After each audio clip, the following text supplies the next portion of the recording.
দেখুন, কলিযুগের রাজা হচ্ছে রাহু। আর এই রাহু চটজলদি মানুষকে আকাশ ছুঁয়ে দেয়। আর না হলে খারাপ হলে কিন্তু মানুষকে ধুলোয় মিশিয়ে দিতে খুব দেরি করে না।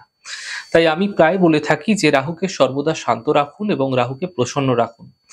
যদি দেখছেন রাহুর অশুভ প্রভাবের কারণে আপনি মানসিক পীড়া ভোগ করছেন, সর্বদা পরিবারকে নিয়ে, কাছের মানুষদের নিয়ে মানসিক ঝঞ্ঝাট, সমস্যা, অস্থিরতা লেগে রয়েছে।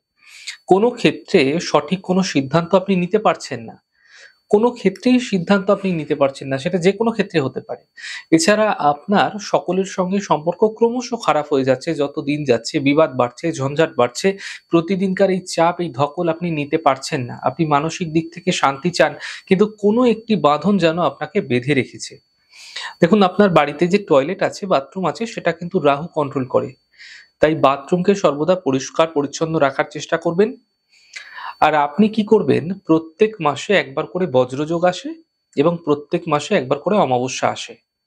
প্রত্যেক মাসে বজ্রযোগের দিন এবং প্রত্যেক মাসে অমাবস্যার দিন আপনারা বাজার থেকে ৪ টি জ্যান্ত মাছ কিনে নিয়ে আসবেন। বেশ কিছুক্ষণ বাড়িতে রাখবেন। মাছটিকে সামান্য চিনি মিশ্রিত আটার গুলি খেতে দেবেন। তারপর এই মাছগুলিকে প্রবাহমান নদীতে অথবা পুকুরে ভাসিয়ে দিন। একটি জিনিস মাথায় রাখবেন, মাছটি যেন কোনোভাবেই মরে না যায়। আরেকটি জিনিস বলে রাখি, অনেকেই বজ্রযোগ সম্পর্কে আমাকে জিজ্ঞেস করবেন। বজ্রযোগ একটি বিশেষ যোগ।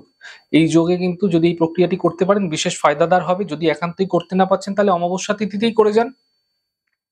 এই প্রক্রিয়া আপনারা ক্রমাগত প্রতি মাসে এই ২ দিন করে যান। চমৎকার দেখতে পাবেন। দেখবেন যে বাঁধনের মধ্যে আপনি আটকা পড়ে আছেন, মানসিক অস্থিরতায় সর্বদা ভুগছেন, যে চঞ্চলতা সর্বদা আপনাকে গ্রাস করছে, আপনার মধ্যে আপনি লক্ষ্য করছিলেন যে কোনো সিদ্ধান্ত আপনি নিতে পারছিলেন না এবং সকলের সঙ্গে সম্পর্কের যে অবনতি ঘটছিল, সেগুলো ধীরে ধীরে এই সময়কালে ঠিক হতে আপনারা দেখতে পাবেন।